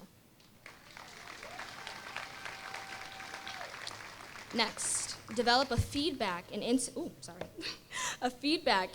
report portal that allows parents and students to anonymously report microaggressions and racially based interactions and have them documented.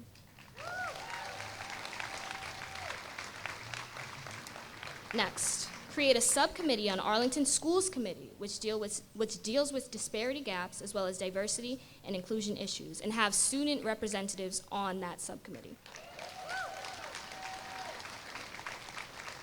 And lastly, replace Arlington's Native American mascot. Thank you. And now we will be going on our march. So the march, because it is so sweltering out here, we will be going down Mass Ave, down Mill Street, down Millbrook Drive, around the back of the school, and coming to the front of the school. Thank you.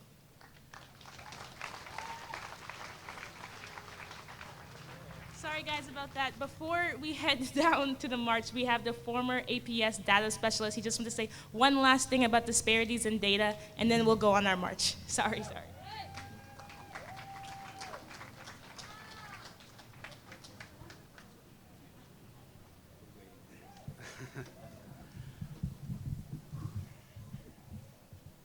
Thank you. It's been a day. It's been warm. And I appreciate you all standing out here with us. One more round of applause for the Black Student Union.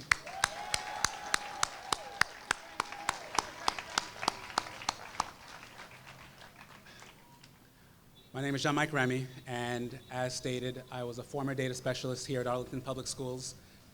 And about a month ago, I brought some attention to the disciplinary data that showed that the smallest percentage of the student body made up a significant percentage of the disciplinary action that was happening. And I don't need to come out here with any charts and graphs, but if you stop and think about it, listen to the voices you've heard, the experiences, reflect on your own lives, you kind of know that's true, right? And I'm taking this moment to step back and acknowledge my own place in this generational continuum, hearing these students speak, former students, hearing some community members speak, and knowing that this energy has been here my entire life, right? There's always been a walk, a talk, a march, a petition, a protest, a demonstration talking about these exact same issues. And now folks are finally starting to listen. But I know for me, long before I was worried about being stopped in traffic or followed around in any shops, I was more concerned about being stopped in the hallways and being sent to the principal's office.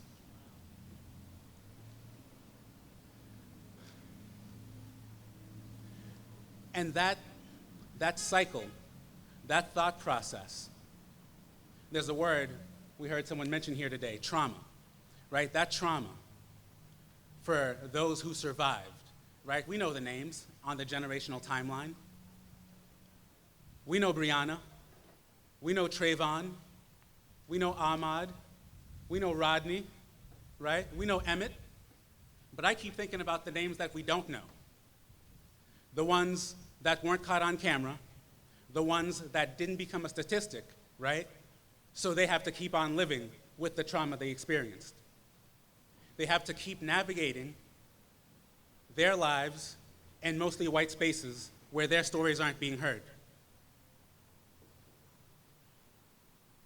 And in those stories, I think about my own adaptation to that trauma and the things I've had to adjust to, right? Because some of us overcorrect and think about ways that you will approach a situation knowing that you will be seen as a troublemaker, as a threat, analyzing that, and then adjusting your own personality to make others more comfortable in your presence, day in and day out.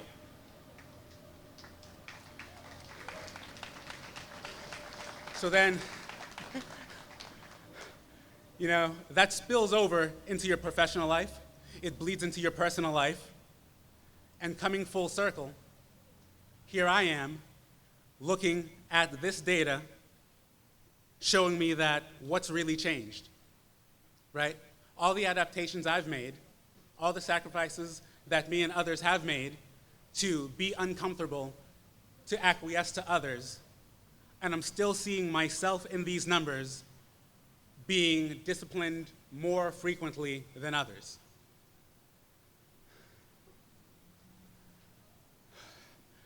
I'll tell you what's changed. Listening to the Black Student Union, seeing Arlington being activated, and knowing that these problems aren't just here, but apply to any town throughout the timeline, right? And that these students are now actually speaking up. For everyone who was listening, they are speaking. And as I think about what it looks like for the next generation, as my students get ready to go to school, I am hopeful that any of the simple action items that they've pointed out, if any of those things can be made into action, and any of those common sense changes can be done, it just might start looking better for the next generation, for my kids, for your grandchildren going to school later on. Thank you.